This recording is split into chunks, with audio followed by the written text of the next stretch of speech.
नमस्कार जय जगन्नाथ। आम पूर्व हिस्ट्री इंपोर्टाट वीडियो दुटा देखीचे भावुँ तुम मैंने सब देखी। आज आम देखा इंडियन पॉलिटी जोटा कि आरआई एग्जाम पूर्व तुम जमी देखी जाओ आरआई हो एसआई हो जेकोसी एग्जाम हो पूरा इन डेप्थ एमसीक्यू साहाଯ୍य मुझे तुमको बुझे जी बुझे एमसीक्यू पूरा सबतक नहीं आसी देख पूरा इंपोर्टाट जोड़ाक एसएससी एग्जाम जो भी इंपोर्टाट क्वेश्चन आसी गोटे जगह कंपाइल करके तुम आनी। आज हूँ जो भिडटा देखा आज कौन ना कौ चैप्टर कवर करवा ना आम हूँ कन्स्टिट्यूएंट असेंबली बुझल constitutional development, constituent assembly, sources of Indian constitution, sections and schedules of the constitution और the preamble एतिक आम आज वीडियो कवर करवा। Next video citizenship, fundamental right, fundamental duty आउ डीपीएसपी पूरा एमती 4टा वीडियो टोटल पॉलिटी कवर करवा। तुम से 4टा वीडियो देखिए मोर देन एनफ है। आज आम देखा ए स्टार्ट करवा। स्टार्ट कौन करवा फास्ट क्वेश्चन की पढ़ाइबा बुझल। से क्वेश्चन कौन देछि ना इन which of the following years did the Indian national Congress make the demand for a constituent assembly. आम जो constituent assembly Indian national Congress केबे डिमांड करथिला का आगे डिमांड करिवो डिमांड ताल करिवो कोन ना ब्रिटिश को आगे डिमांड करिवो। आर आंसर होची 1934 मसिया बुझलो। तो एबे हम देखिबा 1934 तो हम एबे जानि देले किंतु हम पूरा टाइम लाइन टा देखिबा बुझलो। कन्स्टिट्यूएंट असेंबली ऑफ इंडिया तो 1934 मसिया कोन हितला 1934 मसिया ए जो कन्स्टिट्यूएंट असेंबली किए प्रपोज करथिले एटा ना एमएन रॉय ये जो idea of constituent assembly proposed by MN Roy बुझल। एटा सब मन रख बहुत इंपोर्टेंट है। तापर कौन 1935 मसीह डिमांड कराला ये जो 1935 ऑप्शन ना तो 1934 हम बुझल। तापर कौन है डिमांड कराला 1935 रे 1940 मसीह कौन होता अगस्ट ऑफर बुझल। अगस्ट ऑफर रे कौन है अगस्ट ऑफर रे ब्रिटिश एक्सेप्ट कला जे हाँ कन्स्टिट्यूएंट असेंबली हम। तापर कौन 1942 मसीहा कौन है क्रिप्स मिशन ए द्वारा मध्य किसी लाभ हलानी बुझल ना ना क्रिप्स मिशन फेल्ड होगा माने क्रिप्स मिशन द्वारा कन्स्टिट्यूएंट असेंबली तैयारी पारा ना। तापर 1905 से ये तापर वेभेल प्लान मध्य फेल्ड है बुझल। किंतु जो 1946 मसीहा आसला कैबिनेट मिशन से जाकि यहाँ को अप्रूव मिलला बुझल। कैबिनेट मिशन कौन 3 जन थे किए थे 3 जन ना Stafford Cripps, Pethick Lawrence, A V Alexander एमाने जो आसवे एमाने हूँ केमती कन्स्टिट्यूएंट असेंबलीटा तैयारी कर से हेल्प करेंगे और तापाई जो इलेक्शन ये हम तादे आम टोटाल स्ट्रेंथ केते रहिबे ना 389 स्ट्रेंथ रहिबे बुझल। 389 रु 93 हूँ प्रिंसली स्टेट्स रु माने सेतबेले कौन होता 1946 मसीह देश गोटे ना केते छोट छोट प्रिंसली स्टेट थे से जो स्वाधीनता इंडिया पाइब तापर कौन हम आम सरदार वल्लभ भाई पटेल सी होती कौन करेंगे आमर भारत में मिसई थे किए सरदार वल्लभ भाई पटेल। तो जो 389 टोटाल स्ट्रेंथ थिला बुझल टोटाल स्ट्रेंथ तादर सीट केतेटा ना 93 प्रिंसली स्टेट पाई आ 296 थिला ब्रिटिश इंडिया आमर जो ब्रिटिश इंडिया बुझल। यहाँ मन रखियो। एबे जीवा नेक्स्ट क्वेश्चन के total membership of constituent assembly was 389 कही टोटाल कन्स्टिट्यूएंट असेंबली मेंबरशिप के 389 थिला of which dash were representatives of princely states एबे हमें देखिए 93 बुझल 389 टोटाल स्ट्रेंथ गोटे हूँ 93 हूँ प्रिंसली स्टेट्स आ हूँ 296 हूँ ब्रिटिश इंडिया बुझल। यहाँ प्रिंसली स्टेट्स और यहाँ हूँ ब्रिटिश इंडिया प्रिंसली स्टेट्स केबे होता 1946 मसीह बुझल। ये इंपोर्टाट आमर। तापर नेक्स्ट जीवा the abolition of dyarchy in the provinces was recommended by एटा कौन हम आंसर कह समस्ते ना आम जो abolition of dyarchy in the province है क्या ये द्वारा रेकमेंड कराइला यहाँ मन रखि गवर्नमेंट ऑफ इंडिया एक्ट 1935 बुझल। यहाँ मन रखि पर या विषय डिटेल कहि जी आम आक्ट गुड़ाक पढ़ा जमी चार्टर एक्ट है गवर्नमेंट ऑफ इंडिया एक्ट 1935 है एगुड़ा विषय मुझे डिटेल गोटे भिडियो कहीदेवी से मन रखिद भाई which of the following are the system of dyarchy was introduced at the centre केबे होता है सेंटर में केबे इंट्रोड्यूस कराइला यहाँ हूँ 1919 मन रख यहाँ कहुए मोंटागु चेम्सफोर्ड रिफॉर्म कहुए मोंटागु चेम्सफोर्ड रिफर्म बुझल एटा केबे 1919 मसीह होता 1909 कौन मोडलेमेंटो रिफॉर्म्स मोडलेमेंटो रिफॉर्म्स 1947 कौन गवर्नमेंट ऑफ इंडिया एक्ट जो आम देश स्वाधीन होता इंडिया एक्ट 1947 बुझल यहाँ मोडलेमेंटो आमर ये हूँ कौन कल मुस्लिम मान मैंने रिप्रेजेंटेटिव दिया बोली डिसाइड कराइला मोडलेमेंटो रिफॉर्म्स 1909 मसीह आउ एतर कौन डायरेक्ट मैंने कौन डुअल सिस्टम बुझल डुअल सिस्टम यहाँ हूँ केवे इंट्रोड्यूस कराइला 1919 आ केवे यहाँ आबोलिश कराइला 1935 मसीह बुझल यहाँ एसएससी एग्जाम गुड़ाक एगुड़ा टीसीएस जो एग्जाम करता से गुड़ाक क्वेश्चन सब आसी सारी बुझल next one the government of India act 1919 was also known as एबे कही 1919 कौन ना मोंटागो चेम्सफोर्ड रिफॉर्म आ मोडलेमेंटो रिफॉर्मटा 1909 बुझल नेहरू रिपोर्ट केवे 1928 आम सबुतक जिन मोंटागो चेम्सफोर्ड रिफॉर्म 1919 क्वेश्चन आम पचार Government of India act 1919 was also known as कौन एतर कौन होता ना dyarchy introduced in India dual system बुझल एवं नेक्स्ट जावा the act that transfer the power from British East India Company to British crown British East India Company British crown को act हूँ ये करता यहाँ मुझे पूर्व भिडियो कही जो हिस्ट्री पढ़ी सी कौन होता ना ब्रिटिश ईस्ट इंडिया कंपनी जो से गोटे कंपनी हूँ आम इंडिया को आसी ट्रेड पर रही किंतु ताकू 1957 मसीहा क्रांति पर आमर जो होता 1857 रिवोल्ट जो होता 1857 रिवोल्ट तापर कौन है ना आम जो ब्रिटिश क्राउन अच्छी सी कौन कले ईस्ट इंडिया कंपनी की ये कर दी ब्रिटिश गवर्नमेंट ही इंडिया को टोटाली नहीं गला माने कब्जा को बुझल से कौन होता ना गवर्नमेंट ऑफ इंडिया एक्ट 1858 से किए थे आमर गवर्नर जनरल ऑफ इंडिया तापर गवर्नर जनरल ऑफ इंडिया ना से 1858 ही चेंज होगी कौन होगा ना भाइसरय होगा बुझल तुम फास्ट भाइसरय ऑफ इंडिया किए थे कह तुम कमेंट लिख बुझल से 1858 ही यहाँ चेंज होता नेक्स्ट जावा आंसर ताल कौन यहाँ government of India 1850 who was the chairman of the house committee of the constituent assembly of India किए थे चेयरमैन किए थे यहाँ मन रख पी पट्टाभी सीतारामैया यहाँ कौन कॉन्स्टिट्यूएंट असेंबली कौन पे था ना टू फॉर्म कॉन्स्टिट्यूशन बुझल कॉन्स्टिट्यूशन को तैयारी करने गोटे जो कमिटी है से तो किए थे हूँ चेयरमैन पट्टाभी सीतारामैया चेयरमैन थे बुझल तापर आम देखा नेक्स्ट क्वेश्चन देखा तापर आसो ड्राफ्टिंग कमिटी जो आसो तो जापर with reference to the constituent assembly which of the following statement is correct कौन ना the constituent assembly ratified India's membership of the Commonwealth यहाँ किसी दरकार ना the constituent assembly adopted national anthem in January हाँ यहाँ ठीक अच्छे बुझल constituent assembly adopted national anthem January ना 1950 मसीहा जो आमर हूँ जनवरी 26 कॉन्स्टिट्यूशन हूँ पास है से दिन टाक आम कौन रिपब्लिक डे रूपे पालन करचे रिपब्लिक डे रूपे पालन करचे से ही आम नेशनल एंथम अडॉप्ट कराइला बुझल तो constituent assembly adopted national flag यहाँ के तुम कह बुझल यहाँ 1949 नुह how many female members are part of the constituent assembly that frame the constitution of India यहाँ कौन हम आम जाचे जे इंडिपेंडेंस पूर्व 389 थे है 389 के 93 प्रिंसली स्टेट्स 292 हूँ आमर के ना हूँ ब्रिटिश इंडिया रे थे बुझल ना ना ता भर हूँ मन रख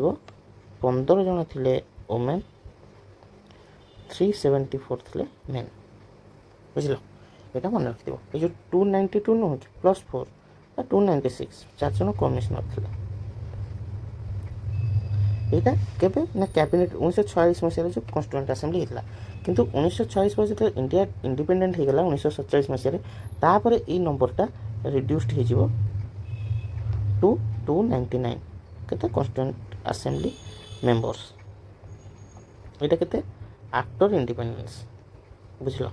आफ्टर इंडिपेंडेंस जब पचारा जो तुम कॉन्स्टिट्यूएंट असेंबली टोटाल मेंबर केते थे ताल तुम केते कहबो 299 बुझल किंतु 1946 जब पचार ताहले हूँ जान जे सेटा हूँ इंडिपेंडेंस पूर्व से स्ट्रेंथ थे हूँ के 389 ये जो 299 रु आम ब्रिटिश इंडिया हूँ 229 आ हूँ 70 प्रिंसली स्टेट्स बुझल यहाँ मन रख इंपोर्टेंट तो यार आंसर के 15 बोली मन रख the drafting committee of the constituent assembly was consisted of dash members ये आम ड्राफ्टिंग कमिटी विषय पढ़ा बुझल ଡ୍ରାଫ୍ଟିଂ କମିଟି ବିଷୟରେ ଆଗ ଦେଖିଦେବା। ଆମ କନଷ୍ଟିଟ୍ୟୁଏଣ୍ଟ ଆସେମ୍ବଲି ହେଇଗଲା, ବୁଝିଲ। କନଷ୍ଟିଟ୍ୟୁଏଣ୍ଟ ଆସେମ୍ବଲି କ'ଣ କରିବ ନା ଆମର 1946 ମସିହାରେ ଫର୍ମ ହେଇଗଲା, ଫାଷ୍ଟ ଇଲେକ୍ସନ ମାନେ ଇଣ୍ଡିପେଣ୍ଡେଣ୍ଟ ପୂର୍ବରୁ। ଏବେ ଦେଖିବା 1946 9 ଡିସେମ୍ବର, ବୁଝିଲ। ଏଠି କ'ଣ ହେବ ନା ଆମର ଯେଉଁ ଡକ୍ଟର ସଚ୍ଚିଦାନନ୍ଦ ସିହ୍ନା ଇଏ କ'ଣ ହେବେ ନା ଟେମ୍ପୋରାରୀ ପ୍ରେସିଡେଣ୍ଟ ହେବେ। ଟେମ୍ପୋରାରୀ ପ୍ରେସିଡେଣ୍ଟ କେଉଁ ଥର ବା ଇଲେକ୍ଟେଡ୍ ପ୍ରୋଟେମ୍ ସ୍ପିକର ତାଙ୍କୁ କହିବ ଯେ କନଷ୍ଟିଟ୍ୟୁଏଣ୍ଟ ଆସେମ୍ବଲିର ଇଏ ହେଲେ, ବୁଝିଲ। ତାପରେ କ'ଣ ହେବ ନା 1946 ମସିହା, ସେଇ 1946 ମସିହା 11 ଡିସେମ୍ବରରେ କିଏ ଆସିବେ ନା ଡକ୍ଟର ରାଜେନ୍ଦ୍ର ପ୍ରସାଦ। ଇଏ ତାପରେ କ'ଣ ହେଇଯିବେ ନା ପ୍ରେସିଡେଣ୍ଟ ହେଇଯିବେ, ବୁଝିଲ। President of assembly. ନେକ୍ସଟ ଦେଖିବା, ବୁଝିଲ। ଏବେ ଦେଖିବା ଆମେ 13 ଡିସେମ୍ବର। ଯାହା ଯାହା ଡେଭଲପମେଣ୍ଟ ହେଉଛି ମୁଁ ସେଇଟା ତୁମକୁ କହି ଯାଉଛି, ତ ଆମେ ଜାଣିପାରିବା। 13 ଡିସେମ୍ବର 1946ରେ କ'ଣ ହେବ ନା ଅବଜେକ୍ଟିଭ ରେଜଲ୍ୟୁସନ୍ ପାସ୍ଡ ବାଇ ନେହେରୁ, ବୁଝିଲ। ଅବଜେକ୍ଟିଭ ରେଜଲ୍ୟୁସନ୍ଟା କ'ଣ ନା ଅବଜେକ୍ଟିଭ ରେଜଲ୍ୟୁସନ୍ଟା ହେଉଛି କନଷ୍ଟିଟ୍ୟୁସନ୍ ଡ୍ରାଫ୍ଟ କରିବା ପାଇଁ, ମାନେ ଡ୍ରାଫ୍ଟ ମାନେ କ'ଣ ତାର ଯେଉଁ ପ୍ରୋସିଜିଅର ଗୁଡ଼ା ସବୁ ଲେଖା ହେବ, ବୁଝିଲ ନା ନାହିଁ। ଅବଜେକ୍ଟିଭ ରେଜଲ୍ୟୁସନ୍ କ'ଣ ଅଲଗା ଗୋଟେ କଲରରେ ଲେଖିଦେଉଛି। ଅବଜେକ୍ଟିଭ ରେଜଲ୍ୟୁସନ୍ ହେଉଛି Broad framework for drafting constitution, ବୁଝିଲ। ଏବେ କ'ଣ ହେଲା, ଏଇଟା ହେଇଗଲା ଅବଜେକ୍ଟିଭ ରେଜଲ୍ୟୁସନ୍। ତାପରେ ପାସ୍ ହେଇଯିବ। ପାସ୍ କେମିତି ହେଇଯିବ ନା ସମସ୍ତେ ତ ଆମର ଚାହୁଁଥିଲେ ଯେ କନଷ୍ଟିଟ୍ୟୁସନ୍ଟା ଆମର ହେଇଯାଉ। ଆମ ପାଖରେ ଗୋଟେ କନଷ୍ଟିଟ୍ୟୁସନ୍ ହିଁ ରହିଲେ ତ ଆମେ ଆଗକୁ ବଢ଼ିପାରିବା ନା, ଲ ଫ ସବୁ ହେଇପାରିବ, ଆକ୍ଟ ହେଇପାରିବ, ସବୁ ଜିନିଷ ହେଇପାରିବ। ତାପରେ କ'ଣ ହେଲା, ଏଇଟା 1947 ମସିହାରେ ଆମ ଦେଶ ସ୍ୱାଧୀନ ହେଇଗଲା। ଏଇଠି ଲେଖିଦେବି, ତଳେ ଲେଖିଦେବି, ଏଇଟା ଛାଡ଼। 1947 ମସିହାରେ ଦେଶ ସ୍ୱାଧୀନ ହେଇଗଲା, ଇଣ୍ଡିପେଣ୍ଡେଣ୍ଟ। ତ ଫାଷ୍ଟ ତାପରେ ଲୋକସଭା ସ୍ପିକର କିଏ ହେବେ,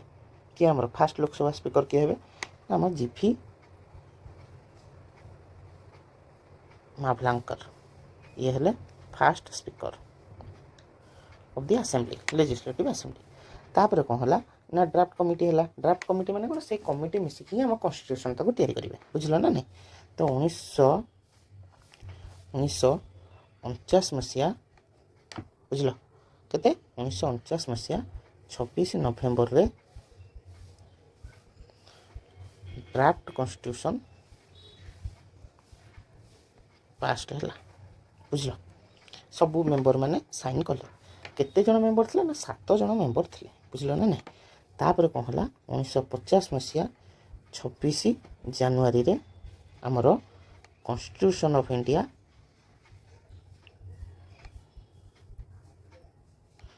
କେମ୍ ଇନ୍ଟୁ ଫୋର୍ସ।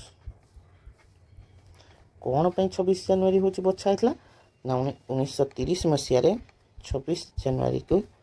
ନେହେରୁ ଡିକ୍ଲେୟାର କରିଥିଲେ ଏଇଟାକୁ କ'ଣ ନା ପୂର୍ଣ୍ଣ ସ୍ୱରାଜ ଦିବସ।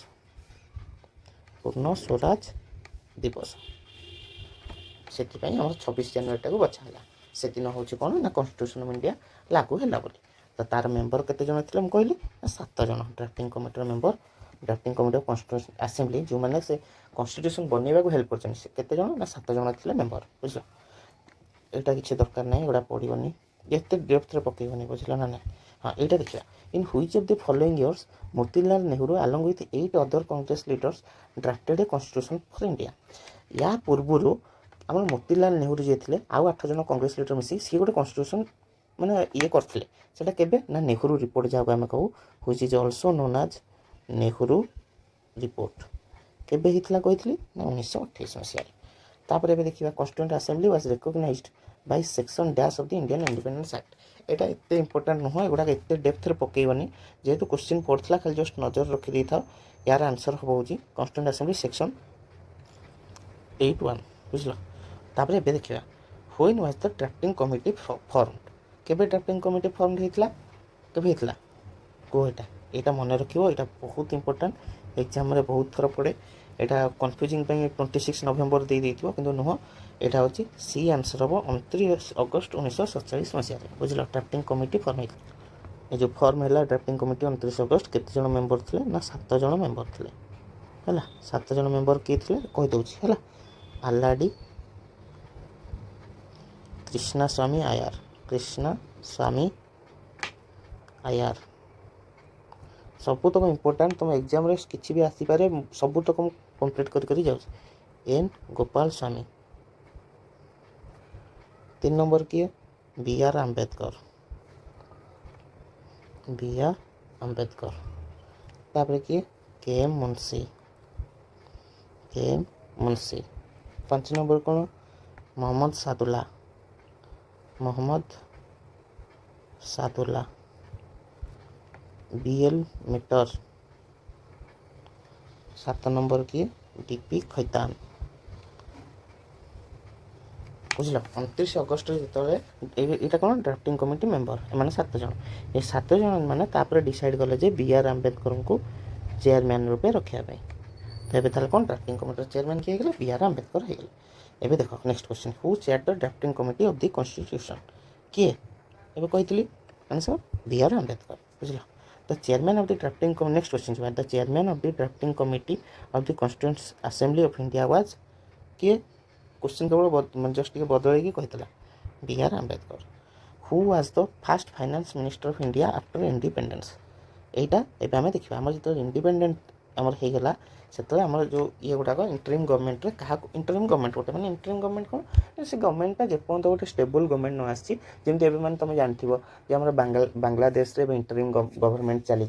नेपाल में जेनजी मैंने स्ट्राइक कर सारा इंटरिम गवर्नमेंट कौन ना जो पर्यटन नेक्स्ट इलेक्शन न होती से पीरियड रे जन को प्राइम मिनिस्टर हो रखा जाए तो से जो इंटरिम गवर्नमेंट समस्ते जन जन रे प्राइम मिनिस्टर रे फाइनेंस मिनिस्टर रे तो से टाइम जो इंटरिम गवर्नमेंट आफ्टर इंडिपेंडेंस आम यहाँ तो ये नुह इंडिपेंडेंस पर फास्ट फाइनेंस मिनिस्टर किए थे आमको से देखार अच्छे यहाँ मन रखिए यहाँ स्टार्टिंग जेके आर.के. षण्मुखम चेट्टी बुझल ना ना ये आम देखा आउ किए कौन थे बोली से देखीदे आम मन रही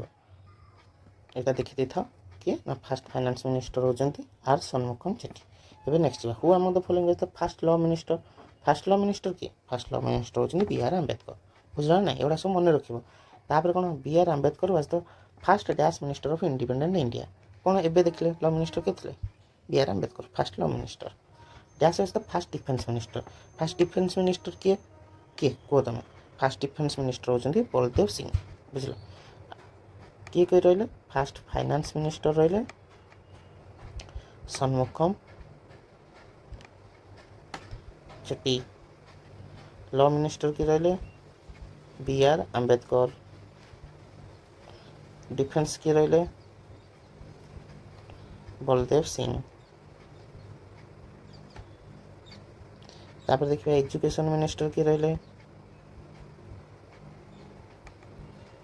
अबुल कलाम आजाद बुझल तापर नेक्स्ट देखिए आम फास्ट प्राइज पीएम किए थे जवाहरलाल नेहरू समस्त जानिच तापर डेप्यूटी पीएम किए थे डेप्यूटी पीएम किए थे सरदार वल्लभ भाई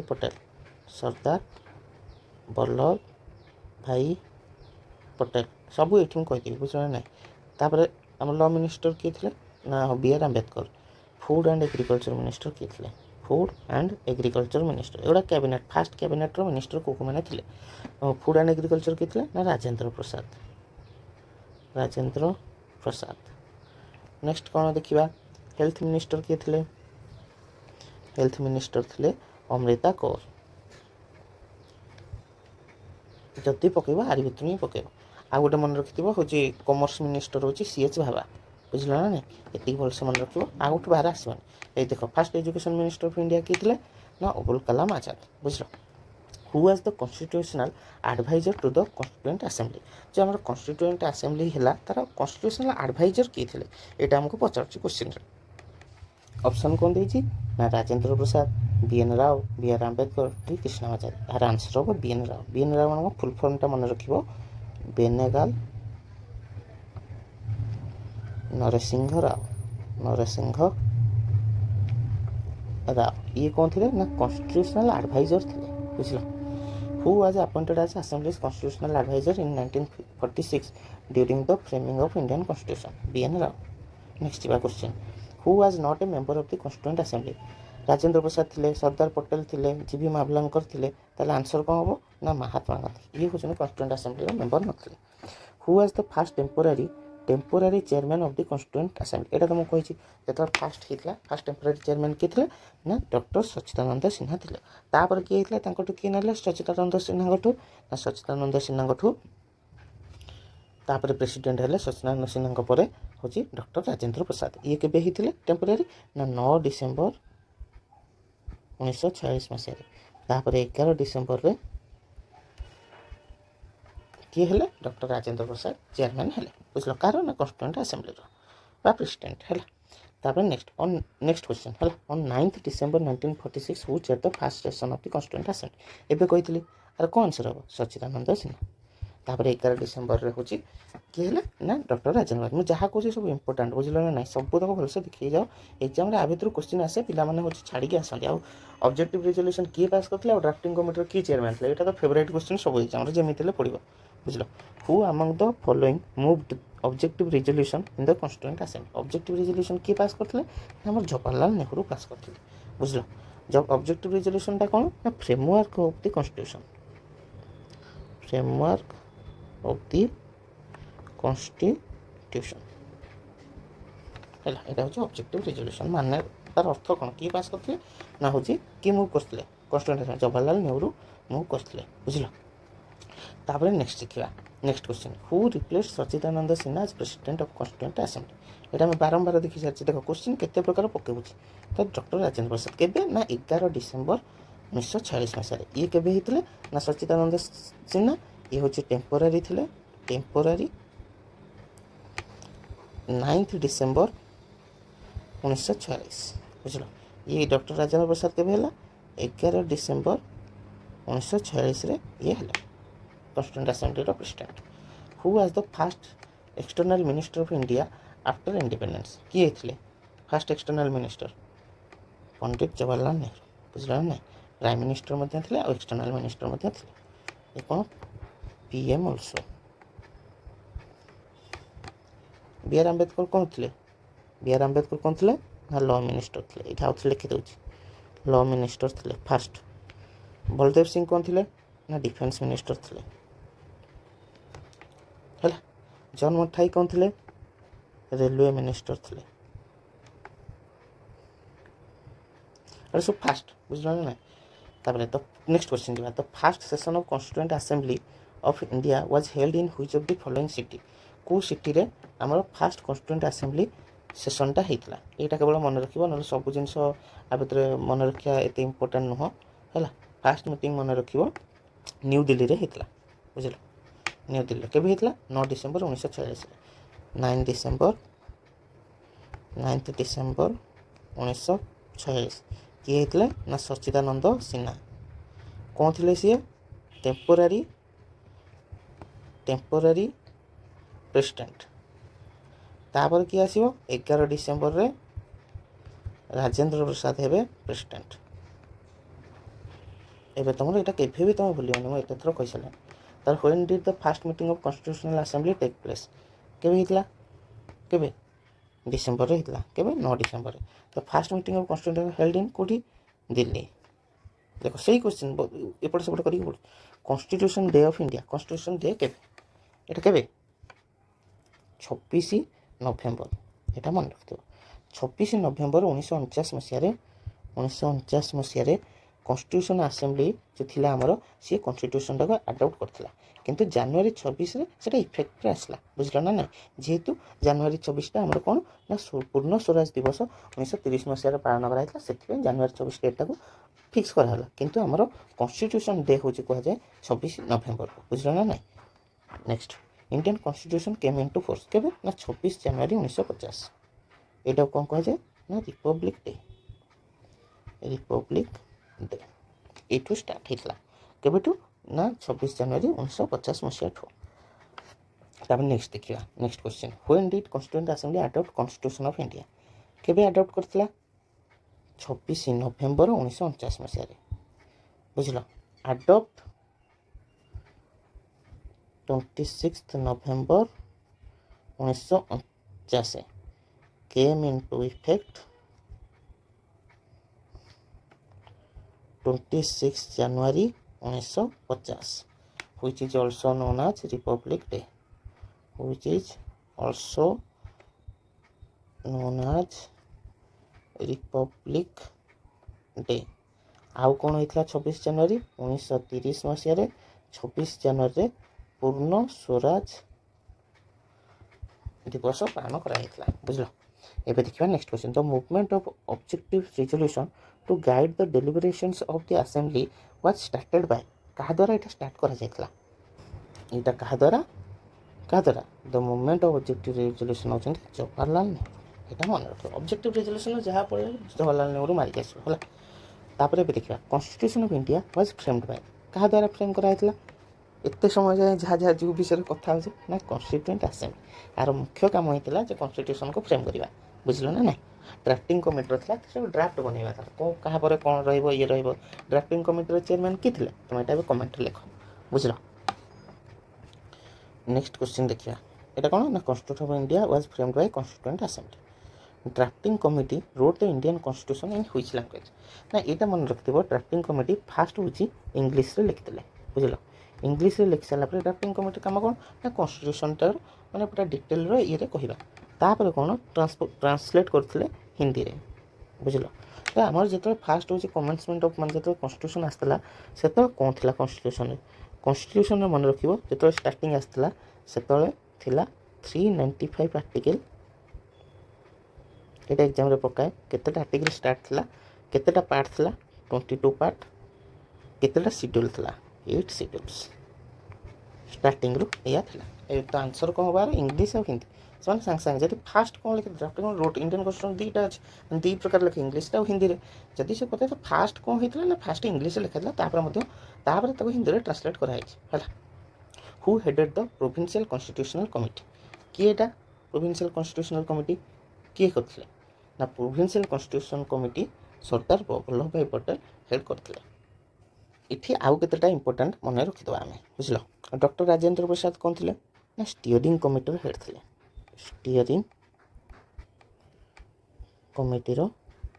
हेड थे ये कमिटी कौन ना कॉन्स्टिट्यूशन असेंबली टोटल 22टा कमिटी करता है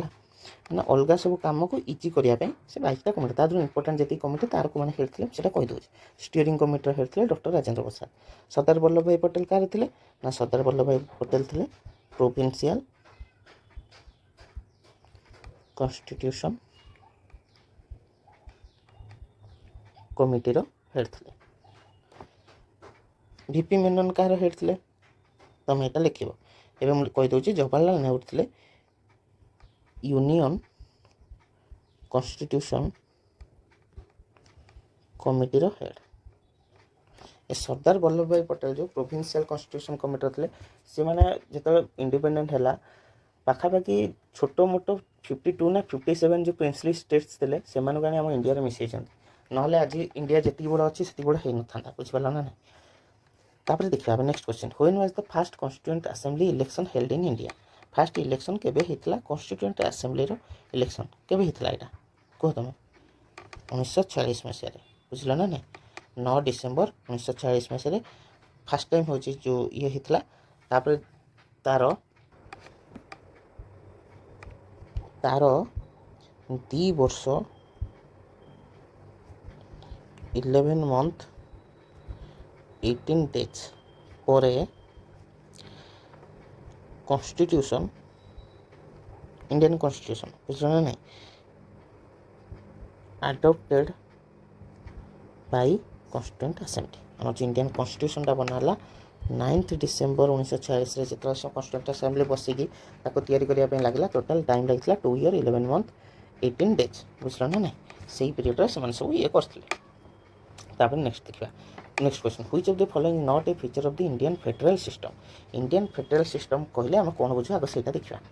फेडरल सिस्टम कहले कौन ना आम इंडिया कहे क्वासी फेडरल सिस्टम मैंने कौन ना आम डुआल गवर्नमेंट डुआल पॉलिटी रहीपर बुझिपार ना ना रिटेन कॉन्स्टिट्यूशन हो डिविजन ऑफ पावर थी से आम कह फेडरल सिस्टम बोली बुझिपार ना ना। तो यहाँ कौन ना फेडरल सिस्टम कहले यूनिक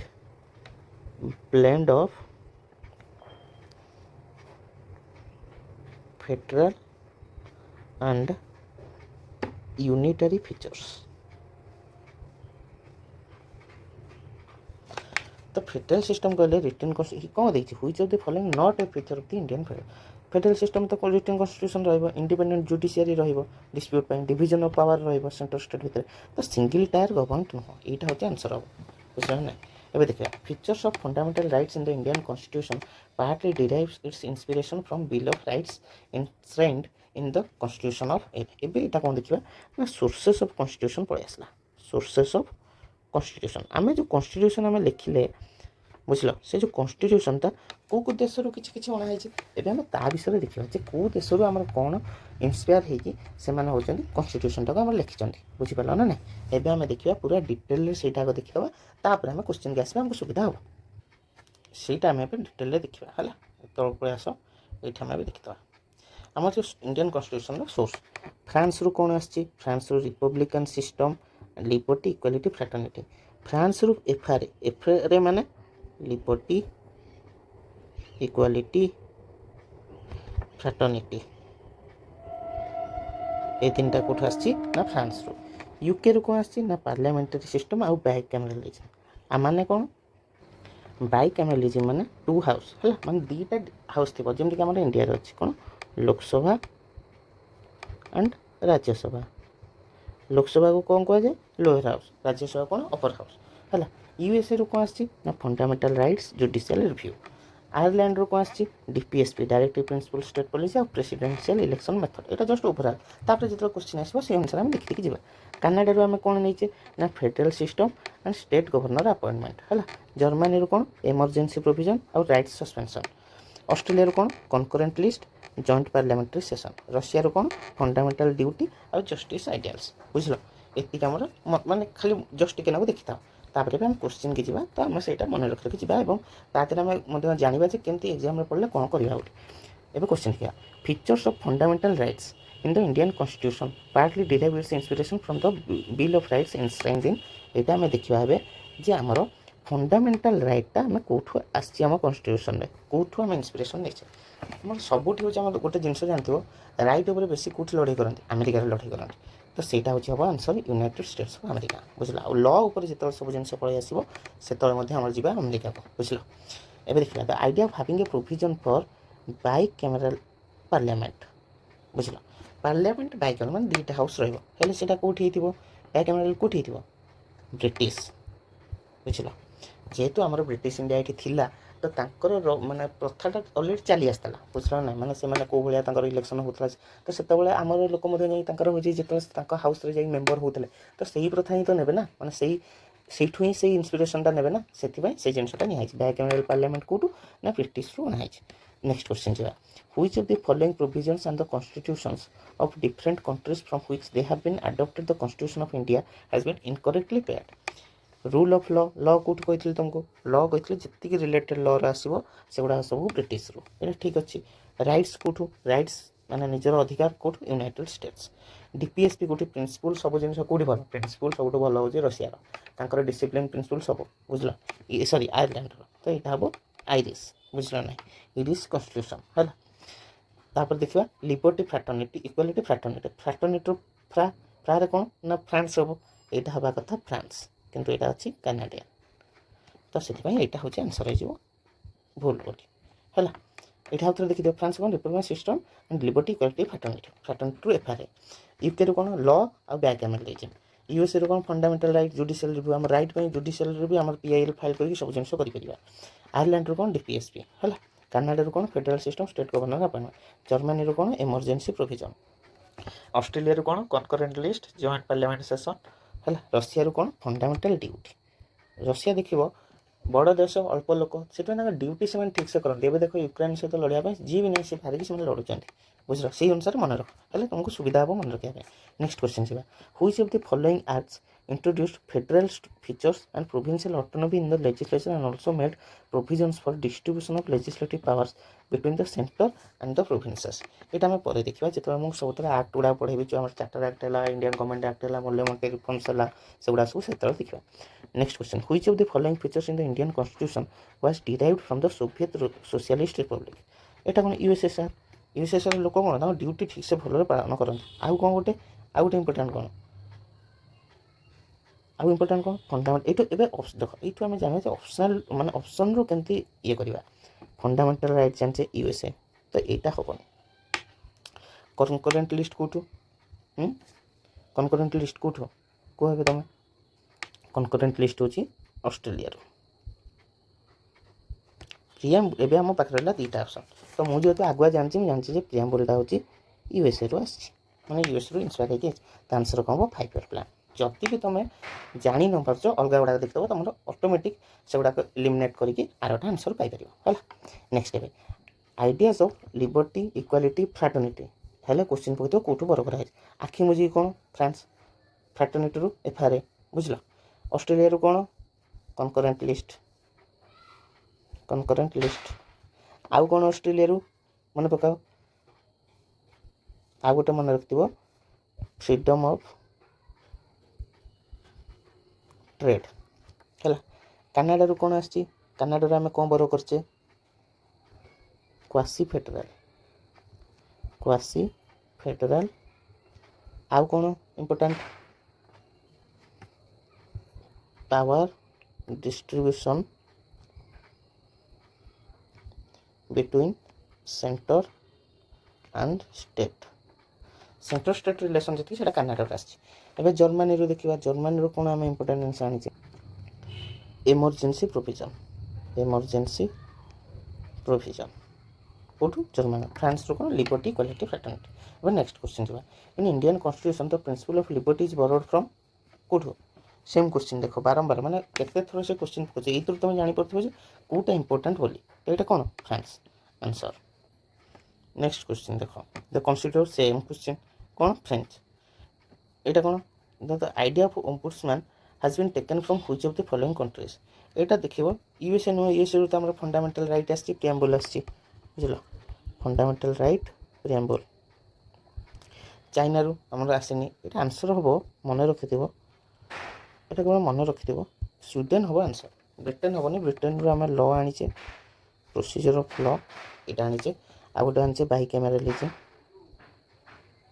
एटा कोठ आनिचे ब्रिटेन रू बा ब्रिटिश रू। नेक्स्ट जो charter of fundamental rights of Indian कोठ यूनाइटेड स्टेट्स रू देख केते जल्दी जल्दी the directive principle of state policy कोठ आनिचे डीपीएसपी कोठू डीपीएसपी कोठू आईरिश यूएस रू कौन फंडामेंटल राइट आ कौन प्रियम्बल ब्रिटिश रू कौन लॉ आ कौन बाइकैमेरलिज्म फ्रेंच रू कौन लिबर्टी इक्वालिटी एंड फ्रेटर्निटी ये वीडियो देखो कहीं किसी भूलबनी है। Next question inspired by the constitution of which of the following nations India has added the feature directive principle same question कोटू आयरलैंड इरिश कॉन्स्टिट्यूशन आयरलैंड बुझल। Next in India the concept of single citizenship एबे गोटे नुआ टर्मटे आसला adopted from कोटू है single citizenship माने कौन आमर देशर आमर अमेरिका भाया नुह अमेरिका दुईटा से माने सेमाने देशर तांकर गोटे आ गोटे जो से जो स्टेट रे रोथिबे तार गोटे अलग सिटीजनशिप कार्ड थी बुझल ना कि आम इंडिया गोटे आम ओडिशा रही जहाँ आमर से इंडिया भी अलग जगह गले आम सेम जिनस से सिंगल सिटीजनशिप बोली कहुए यहाँ मन रख इंग्लैंड आउ कौन रहा इंग्लैंड बाय ब्रिटिश बुझल ना rule of law bicameralism parliamentary system आ गोटे कौन सिंगल सिटीजनशिप सब तक मन रही एग्जाम पूर्व ए वीडियोटा आयरलैंड रू कौन DPSP directive principle of state policy Australia रू कौन कनकरेंट लिस्ट एबे आसला गोटे जापान आम कौन होचे को procedure established by law procedure established by law है। Next the concept of single citizenship कौटू इंग्लैंड सेम क्वेश्चन है बोलते। Next the power of judicial review को कौन कहते judicial review independence of the judiciary of the Indian constitution कौटू judicial review United States बुझल। Law हूँ कौटू आमर रूल ऑफ लॉ हूँ ब्रिटिश रू है रूल ऑफ लॉ किंतु जुडिशियल रिव्यू कौटू आसी निज राइट पे लड़िया से यूएसए बुझल। आउ कौन फंडामेंटाल राइट आउ कौन आसी प्रिएम्बल एगुड़ा सब यूएस रो इरिश रो कौन डीपीएसपी कनाडा रो कौन को जल्दी कह क्वासी फेडरल आ गोटे कौन power distribution between centre and state next थिबा the idea of residual powers in Indian constitution residual powers माने जोटा डिवाइड होची सेंटर और स्टेट भितर सेटा कोठा हबो आंसर को कनाडा एबे कहिछि जापान नाम देखिछे जापान कौन Japan procedure establish pile south Africa कौन को हेबे साउथ अफ्रिका गोटे जिनस मन रखिथो जोटा कि बारंबार एग्जाम रे पकाए बुझला नहीं अमेंडमेंट होला प्रोसीजर फॉर अमेंडमेंट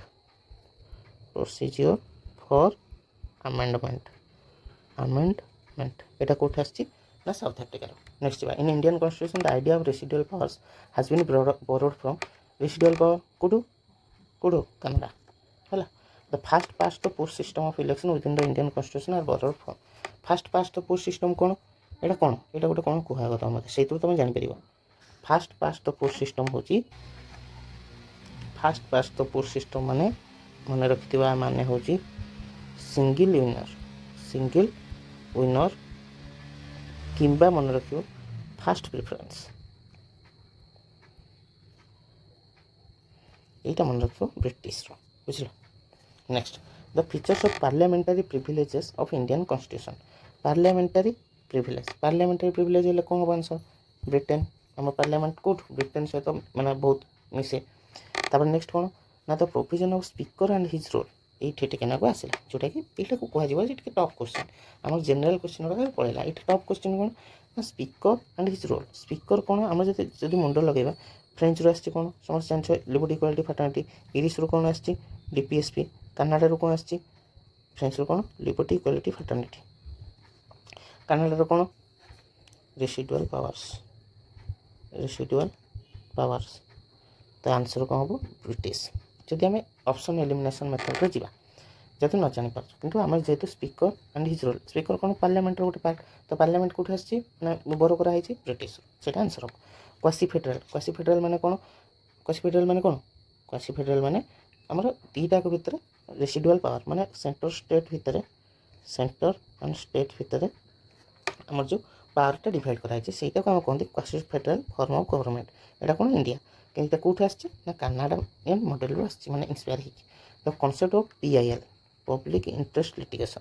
एटा मैं बारंबार कहूँ कौट आटा यूएसए रू public PIL leads to judicial review कौटी हम ना सुप्रीम कोर्ट कौटी अच्छी ना आमर यूएसए अच्छी यूएसए तो सेठू आमर आईटा कौन यूएसए रू आम जाना बुझल नेक्स्ट आम जा in which of the following countries the system of judicial review USA देखो सांगे सांगे sir the concept first originated which of the concept constitution कौट आम रिटन कॉन्स्टिट्यूशन ब्रिटेन जेहेतु आम मैक्सिमम जिन आम ही करवा ना यहाँ ब्रिटेन को है कॉन्स्टिट्यूशन कॉन्सेप्ट ऑफ कॉन्स्टिट्यूशन आ गोटे जिन मन रखा है ये कॉन्स्टिट्यूशन रिटन कॉन्स्टिट्यूशन गोटे अच्छी आ गोटे अच्छे अनरिटेन यहाँ एग्जाम बेले बेले पकई दिए जे कौटा रिटन कॉन्स्टिट्यूशन और कौटी रिटन कॉन्स्टिट्यूशन नहीं तो आमर मन रखिए written constitution India France USA Brazil Australia एमानकर कौन सब रिटन कॉन्स्टिट्यूशन अच्छी है अनरिटन कौटी सऊदी अरबिया ब्रिटेन ब्रिटिश जोटा आम कहे ओमान न्यूजीलैंड एक्सेट्रा एमानकर सब लेखा ना कॉन्स्टिट्यूशन बुझल एबे देखा from next question from which of the following fundamental duty कौटी आसी फंडामेंटल ड्यूटी को मैंने भलसे करती USSR next the concept of fundamental duties in the constitution same question अलग वे रे पकाउछ एटा गुडा सब होची एसएससी क्वेश्चन बुझि पाला ना which amendment of the constitution of India incorporated Goa, Daman Diu as the 8th Union Territory of India by amending the first schedule of the Constitution. ଏବେ ଆମେ ଦେଖିବା ଏଇଟା ହେଉଛି ଆମର ସିଡ୍ୟୁଲ୍କୁ ପଳେଇ ଆସୁଛି। ଆମେ ସିଡ୍ୟୁଲ୍ଟା ନେକ୍ସଟ ଭିଡ଼ିଓରେ ଆମେ ଦେଖିବା। ଏବେ ହେଉଛି ଯେତିକି କରିଛି ଆପଣ ସେତିକି ଦେଖିଦିଅନ୍ତୁ ଭଲସେ। ଭାବୁଛି ତୁମକୁ ଭଲ ଲାଗୁଥିବ। ଯଦି ଭଲ ନ ଲାଗୁଛି ଆଉ କ'ଣ ଇମ୍ପ୍ରୁଭ୍ ମୁଁ କରିପାରିବି ଯେଉଁଟାକି ତୁମମାନଙ୍କୁ ବହୁତ ଇଣ୍ଟରେଷ୍ଟିଂ ଲାଗିବ। ମୋ ଅନୁସାରେ ଯେ ଏତିକି ଏଇ ଭିଡ଼ିଓଟା ଯଦି ଦେଖିଦେବ ତୁମର ବହୁତ ଜିନିଷ ମନେ ରହିଯିବ ହେଲା। ଆମେ ନେକ୍ସଟ ହେଉଛି କାଲି ସିଡ୍ୟୁଲ୍ର ଗୋଟେ ହେଉଛି ଛୋଟ ଭିଡ଼ିଓଟେ କରିଦେବି। ତାପରେ ଆମେ ଯିବା ହାରି ଆମେ citizenship, fundamental right, fundamental duty, DPSP ସେଇଟା ଗୋଟେ ଭିଡ଼ିଓ ବହୁତ ଲମ୍ବା ହେବ। ଆଉ ସେଇ ଭିଡ଼ିଓଟା ତୁମେ ଭଲସେ ଦେଖିବ ଗୋଟେ ଥରକରେ ମନେ ରହିଯିବ ହେଲା। ନେକ୍ସଟ ଭିଡ଼ିଓ ମୁଁ ସିଡ୍ୟୁଲ୍ ଉପରେ କରିବି ଛୋଟ ଭିଡ଼ିଓଟା ହେଲା। ସେଇଟା ଭଲସେ ଦେଖିଦେବ ବୁଝିଲ। ଠିକ୍ ଅଛି ଧନ୍ୟବାଦ। ଏ ଭିଡ଼ିଓଟା ଦେଖ ତୁମକୁ ଭଲ ଲାଗୁଛି ଯଦି କମେଣ୍ଟ କର। ଆଉ କ'ଣ ଇମ୍ପ୍ରୁଭ୍ ମୁଁ କରିପାରିବି ତୁମ ପାଇଁ, ତୁମେ ଆଉ କ'ଣ ଚାହୁଁଛ ସେଇଟା ମୋତେ କୁହ। ମୁଁ ସେଇଟା ଟ୍ରାଏ କରିବି କରିବା ପାଇଁ। ଠିକ୍ ଅଛି ଧନ୍ୟବାଦ।